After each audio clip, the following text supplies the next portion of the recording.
Très chers bien-aimés, partout où vous nous suivez, bonjour et shalom. Que Dieu vous bénisse encore une fois. Je suis de retour ici et je vais parler d'un sujet, un sujet très délicat, un sujet très important qui traite de la Sainte Doctrine, qui a été débattu au cours du temps par beaucoup de serviteurs de Dieu dans le monde entier. Mais bien que ça, ce sujet laisse toujours l'ombre de doute, laisse toujours des confusions dans les cœurs des gens. C'est à propos pourquoi les femmes ne peuvent pas prêcher la parole de Dieu. C'est un sujet très bon. Je vous invite d'être là et suivre cette vidéo du début jusqu'à la fin. Nous allons commencer d'abord dans l'Ancien Testament, qui est la Genèse. Et après, nous allons finir dans le livre d'Apocalypse. Et nous allons débattre soigneusement et divinement et conduit par le Saint-Esprit ces sujets dont les gens ne croient pas jusqu'à aujourd'hui. Quelle est la bonne manière? Quelle est la bonne façon? Quelle est la conduite à suivre sur ces sujets? D'abord, si nous pouvons voir aucune femme dans les livres de Genèse, dans l'Ancien Testament, n'a exercé la fonction sacerdotale. C'est ça d'abord le problème. Ce qui est là comme problème, c'est le sacerdoce, les sacrificatures. C'est ça le problème. Aucune femme dans la Bible n'a exercé cette fonction comme prédicateur, comme pasteur, comme apôtre, comme prophète, comme évangéliste. Parce que c'est ça qui se traite du sacerdoce ou de la sacrificature. Nous pouvons voir l'objectivité dans la parole de Dieu sur ces sujets si nous consultons les Écritures. Dans l'Ancien Testament, Moïse a construit le tabernacle de Dieu. Et ce tabernacle a été construit selon les modèles que Dieu avait montré à Moïse, que Moïse avait vu au ciel.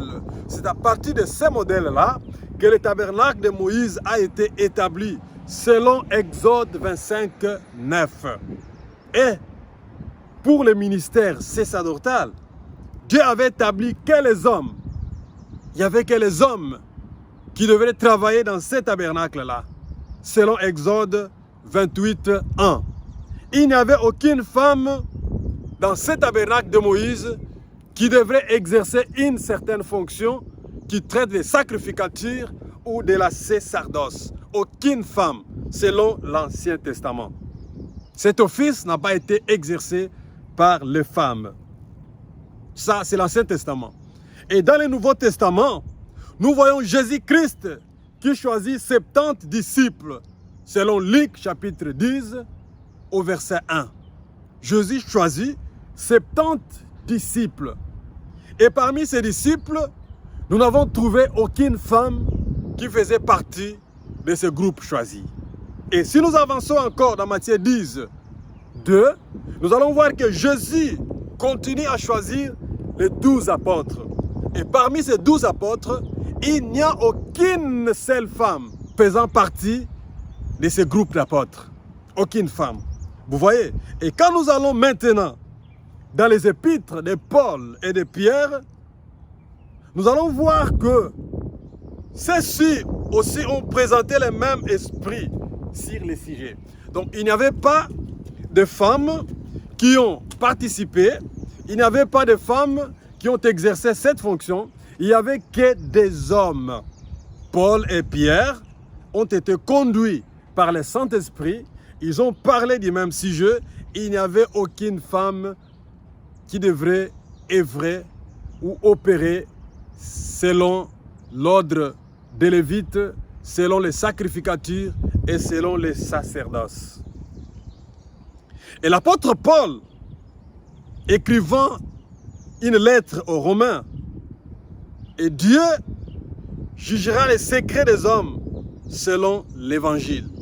Donc dans Romains chapitre 2, 16, Dieu jugera les secrets qui sont dans les cœurs des hommes selon l'Évangile. Et l'Évangile, ce n'est pas quelque chose à blaguer. L'Évangile, ce n'est pas quelque chose à soupçonner. Quand l'Évangile sort, c'est la parole de Dieu qui sort. Et cette lettre a dit à Timothée qu'il y aura un temps où les gens ne supporteront jamais la sainte doctrine. Et nous sommes arrivés aujourd'hui à ce temps-là où les gens refuseront d'écouter la sainte doctrine. Ils marcheront selon leur désir. Ils marcheront selon les fausses doctrines. Ils marcheront selon ce que les hommes commandent. Parce que les églises aujourd'hui, au lieu de mettre le Saint-Esprit au-dessus à la tête de l'église, mais ils ont placé des hommes pour conduire maintenant l'église de Dieu. C'est là où viennent les mauvaises interprétations de la Bible. C'est là où vient la mauvaise conception de la Bible. Ici, le même apôtre Paul a écrit une lettre aux Romains, là où il a dit que Dieu jugera les secrets des hommes selon l'évangile. Si vous lisez dans Romains chapitre 2, au verset 16, vous allez trouver cela. Il dit aussi à Timothée que dans les derniers jours, les gens ne supporteront pas la sainte doctrine. Les gens s'attacheront aux idoles. Les gens s'attacheront à leurs pensées, à leurs désirs. Les gens s'attacheront aux paroles des hommes. Les gens suivront ce qui est leur désir, le désir de leur cœur.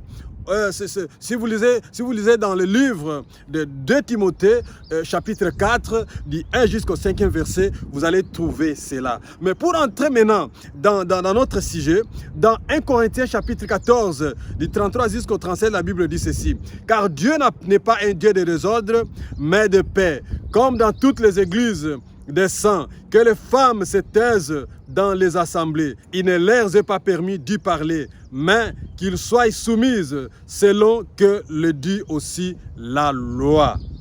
Si elles veulent s'instruire sur quelque chose, qu'elles interrogent leur mari à la maison, car il est malséant à une femme de parler dans l'église. Est-ce de chez vous que la parole de Dieu est sortie?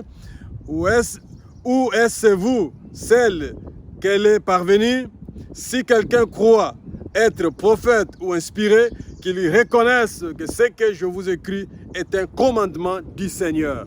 Voyez bien aimés, si nous pouvons faire l'analyse profonde, nous pouvons voir que ce n'est pas aux membres de l'église de Corinthe que Paul écrit que Paul s'adresse. Mais Paul s'adresse plutôt à tous les saints. Paul ne s'adresse pas seulement aux gens de Corinthe. Paul s'adresse ici à tous les saints. Et il dit que ceci, c'est un commandement du Seigneur. Donc ceci n'est pas la parole à lui. Ce n'est pas un commandement à lui. Mais ceci, c'est le commandement du Seigneur. Et il adresse cela à tous les saints, à toutes les églises que Dieu a établies comme église du Seigneur. En dehors de ça, nous aurions une répartition, alors que Dieu n'œuvre pas comme ça. Dieu œuvre dans l'unité. Dieu ne sépare pas, il est dans l'unité. Donc quand il parle ici, que les femmes se taisent dans les assemblées, il ne leur est pas permis de parler.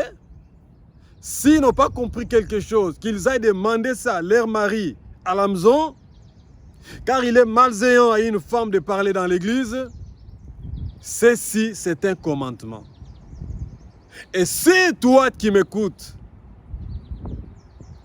tu te crois être un prophète ou un inspiré, soit un homme spirituel, tu n'as qu'à reconnaître que ce que Paul a écrit ici, c'est un commandement du Seigneur. D'abord, c'est ça. Si vous rejetez ce que Paul a écrit ici, qui est un commandement du Seigneur, automatiquement vous rejetez le Seigneur Dieu lui-même. Et si nous descendons encore dans 1 Corinthiens chapitre 1 au verset 10, il est dit ceci: « Je vous exhorte, frères, par le nom de notre Seigneur Jésus-Christ, à tenir tous un même langage et à ne point avoir de division parmi vous, mais à être parfaitement unis dans un même esprit et dans un même sentiment. » Vous comprenez? Dans le même sentiment que Paul exprime venant de la part de Dieu, nous devons tous être animés par les mêmes sentiments. Quel est ce sentiment? C'est les commandements du Seigneur.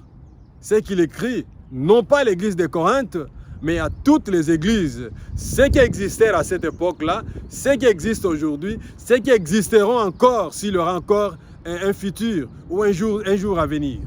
Donc c'est ça. Et Paul ordonne cela comme la loi, que la femme se taise dans les églises.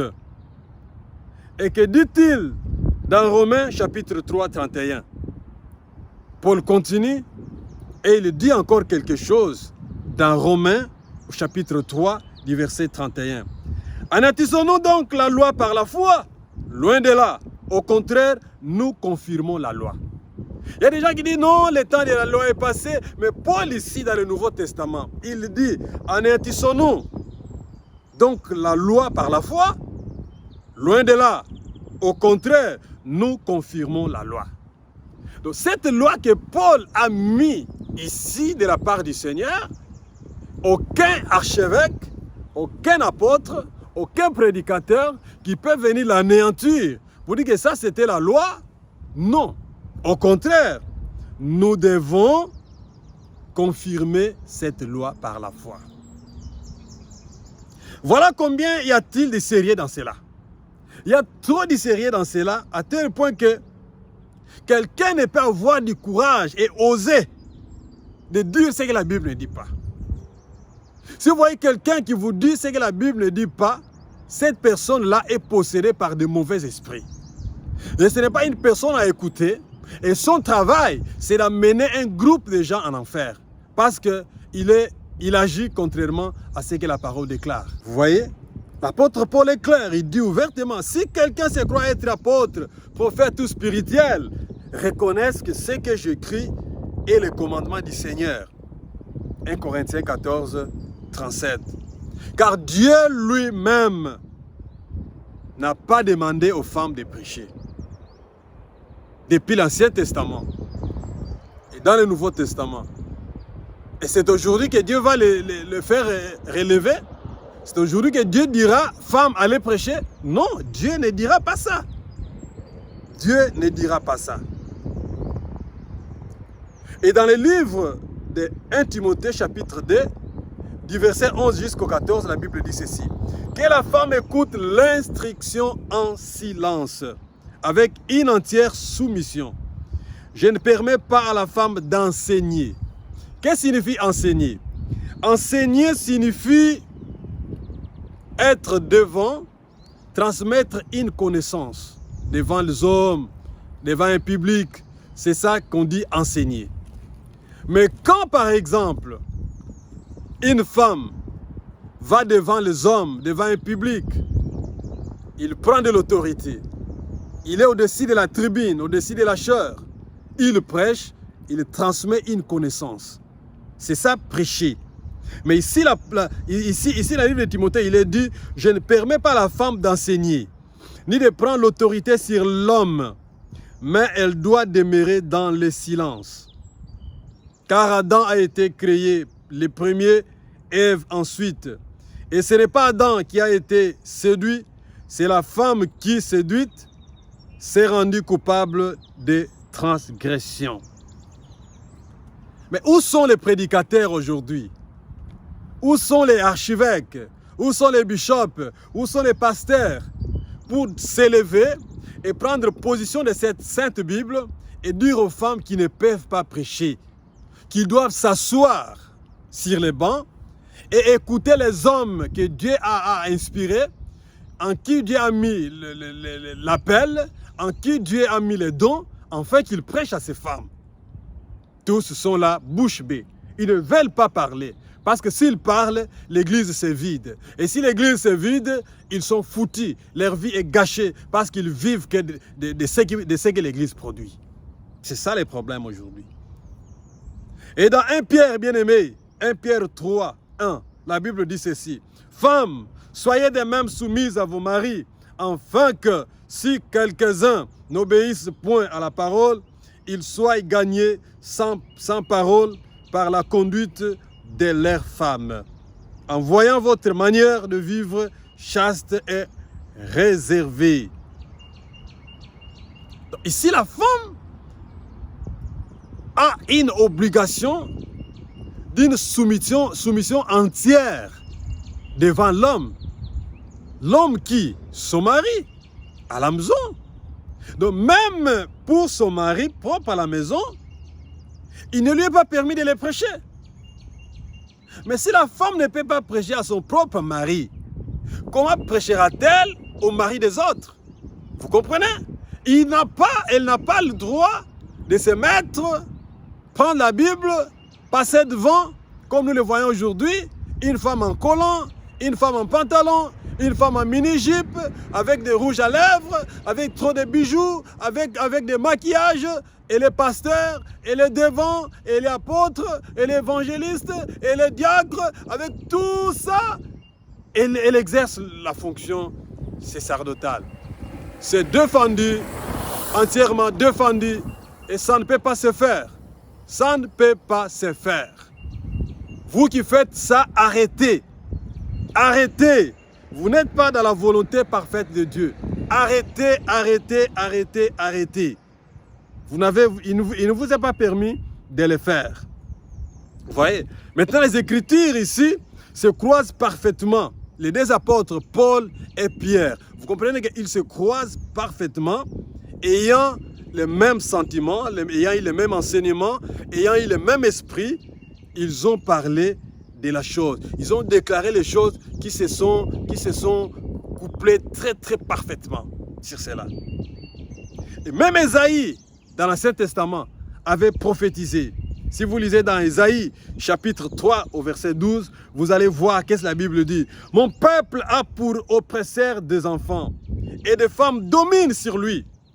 Mon peuple, et qui te conduisent t'égarent, et ils corrompent la voie dans laquelle tu marches. » Donc quand le peuple était conduit, était dirigé, était dominé par les femmes, et Dieu descend et il dit, mon peuple, celles-là, ces femmes-là qui dominent sur toi, ils te conduisent, ils t'égarent. Et ils corrompent la voie dans laquelle tu marches. Vous voyez que même Dieu n'a pas voulu, même dans l'Ancien Testament, qu'il ait des rois femmes qui devaient être à la tête pour conduire le peuple de Dieu. Si vous trouvez dans la Bible une femme qui a été roi, envoyez-moi les versets bibliques. Quand vous lirez ceci, et je vous dirai, même s'ils étaient, c'était par la volonté des hommes, mais pas par la volonté de Dieu. Vous voyez? Et si nous sortons de la dimension humaine et entrons dans la dimension où nous entrons dans les domaines de Dieu, nous allons voir que dans Apocalypse chapitre 4, du deuxième verset jusqu'au 4e, la Bible dit ceci. Aussitôt je fus ravi en esprit, et voici il y avait un trône dans les ciels. Et sur ce trône, quelqu'un était assis. Celui qui était assis avait l'aspect d'une pierre de jaspe et de sardoine. Et le trône avait été environné d'un arc-en-ciel semblable à de l'émeraude. Autour du trône, j'ai vu 24 trônes.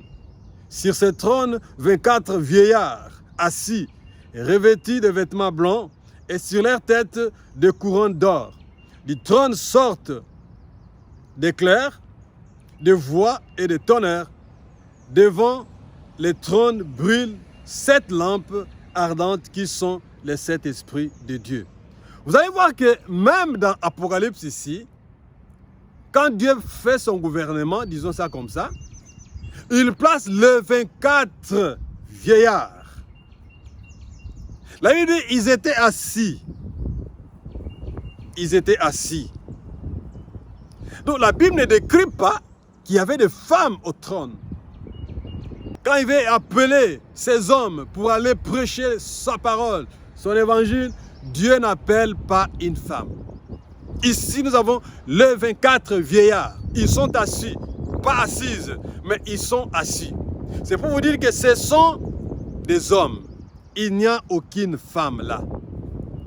Mais les théologiens ont mis une confusion totale sur la compréhension de Marc 16, 15, où Jésus dit, je vous envoie, allez partout dans le monde entier, prêcher la bonne nouvelle à toute la création. Celui qui croira et qui sera baptisé sera sauvé, mais celui qui ne croira pas sera condamné. Mais cette ordonnance, quand Jésus ordonne à ses disciples d'aller apporter l'évangile, d'aller prêcher, d'aller libérer les captifs, Jésus ici envoie que ses disciples. Et parmi ses disciples, les 70, même parmi ses apôtres, comme je l'ai dit au préalable, aucune femme. Pas même une seule femme. Vous voyez? Cette ordonnance, Dieu ne donne pas ça à tout le monde. Non. Dieu donne ça à ceux qui étaient choisis. Ceux Dieu avait appelés, les disciples. Mais quand les théologiens viennent, le théologien ne peut pas avoir une révélation de la parole. Parce que la théologie elle-même n'est pas de Dieu. Vous voyez? Ce sont des enseignements des hommes. Et d'autres hommes viennent apprendre aux hommes pour aller faire de ça un ministère. Mais c'est Dieu qui appelle, c'est Dieu qui équipe ses serviteurs. Vous voyez? Et un théologien ne peut pas recevoir le Saint-Esprit. Et sans recevoir le Saint-Esprit, on ne peut pas être appelé ministre, on ne peut pas être appelé prédicateur, pasteur, apôtre, évangéliste et aller prêcher. Pour vous confirmer cela, Jésus avait dit à ses disciples, n'allez ni en Samarie, ni ailleurs, mais attendez ici à Jérusalem. Jusqu'à quand? Jusqu'à ce que vous serez revêtus. De quoi? De la puissance d'en haut. Quand cette puissance viendra sur vous, alors vous serez mes témoins. Vous voyez? Vous allez témoigner de moi. Vous allez prêcher, vous allez parler. Donc un théologien ne peut pas recevoir le Saint-Esprit. Tout ce qu'il enseigne, ce sont des choses composées par des hommes. Et ce qui est composé par des hommes donne que la mort. Rien que la mort. Vous voyez? Et les théologiens ont mis encore une confusion totale sur la compréhension du chapitre de Jean chapitre 20, versets 11 à 18. Jean chapitre 20, 11 à 18. Les théologiens ont mis une grande confusion sur la compréhension de ce qui est dit là-bas. Quoi? Quand Jésus est ressuscité, il a rencontré premièrement, il a été vu premièrement par Marie-Madeleine. Quand il a dû aller communiquer, aller dire à mes disciples que je suis vivant. Je ne suis pas dans la tombe. Je suis ressuscité. Mais Marie a couru avec ces messages. Mais ce message n'a pas fait de Marie une prédicateur. Je ne sais pas comment conjuguer ça. Cette ordonnance, ce message n'a pas fait de Marie un pasteur pour aller faire des campagnes, pour aller dans des synagogues, pour aller dans des églises et proclamer ça. Non. C'est un message destiné aux disciples. Il est parti, elle est partie, elle a transmis ce message ici et l'histoire était terminée. Marie n'a pas encore continué avec ça et là, marcher ça et là, dans toutes les régions du monde pour aller prêcher, pour aller dire aux gens, il est vivant, il n'est pas dans la tombe. Non. Il n'a pas réussi le ministère pour dire ça. Vous voyez? Mais les théologiens ont mal compris ceci.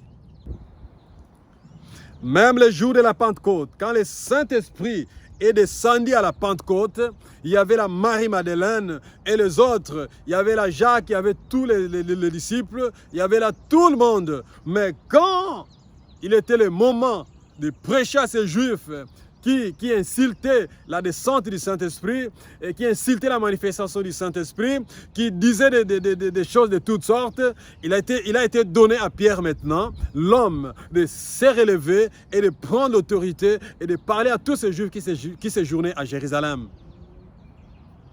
Mais les femmes étaient là. Ils titubaient, ils étaient sous l'onction, mais Pierre s'est ressaisi. Il a porté l'évangile à ces gens-là. Et les gens, les Juifs qui séjournaient à Jérusalem, ont cru à ces messages-là. Donc, aucune place dans la Bible, de Genèse à l'Apocalypse, où vous les théologiens, vous les pentecôtistes, vous les femmes prédicateurs, vous allez nous convaincre, vous allez nous dire qu'une femme a pris l'autorité sur les hommes. Il a été devant les hommes, dans les synagogues, dans des églises, dans des groupes, quoi que ce soit, qui a prêché la parole. Personne, aucune. Je lance un défi ici. Celui qui trouvera une femme prédicateur dans la Bible, prophète, qui a prêché. Je dis bien qui a prêché. Pas seulement porter le nom, mais qui a prêché, qui a reçu la commission de prêcher l'évangile. de prêcher la Bible. Si vous trouvez cette femme-là, je lance un défi. Venez et dites-nous que nous n'avons pas bien lu la Bible. Nous allons retourner et relire bien la Bible. Et maintenant, pour terminer, est-ce que Dieu peut utiliser une femme? Je dis déjà, sans plus tarder, oui. Est-ce qu'une femme peut-il servir Dieu? Oui, sans plus tarder, je peux déjà dire oui. Mais de quelle forme ce oui-là est dite?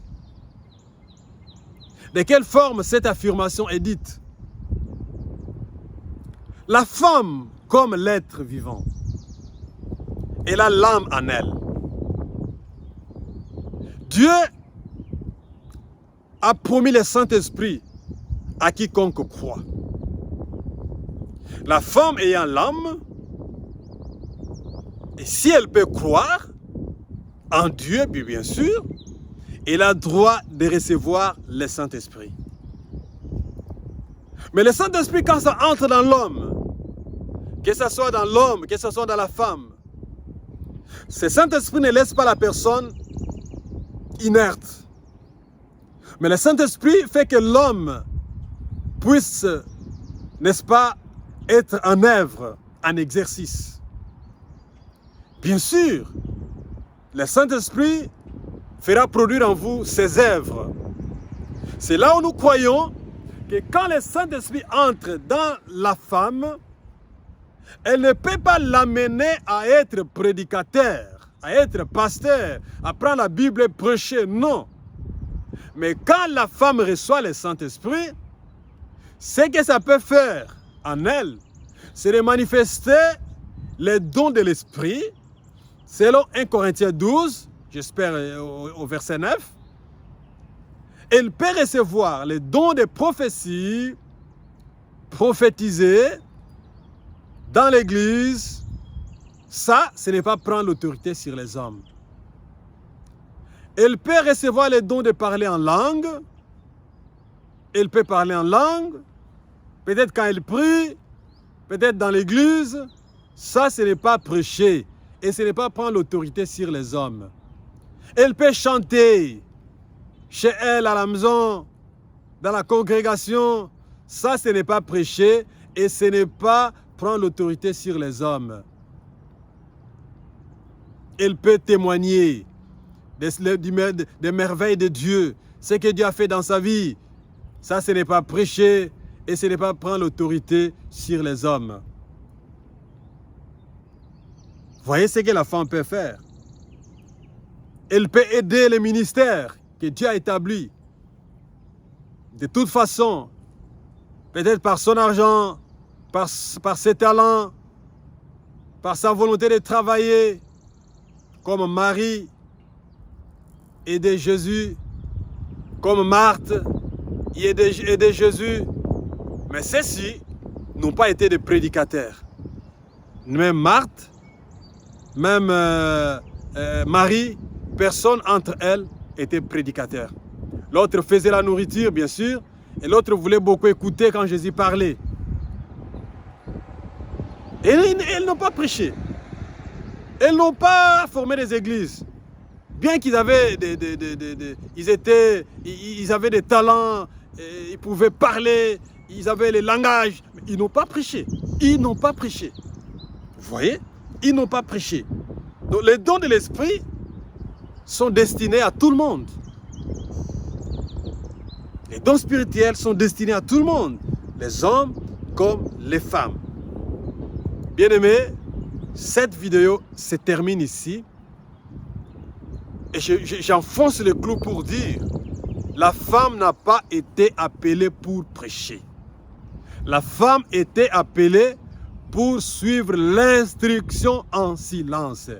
Elle ne lui a pas été permis de parler dans l'église, ni de prêcher, ni de prendre l'autorité sur les hommes. Mais s'il ne comprend pas quelque chose, qu'elle aille demander à son mari à la maison. Donc c'est ce que l'Écriture déclare. Si vous avez autrement, si vous avez autre chose, vous n'avez qu'à venir nous dire et nous reviendrons encore ici. Je l'ai dit et j'ai conclu. Que le Seigneur vous bénisse richement.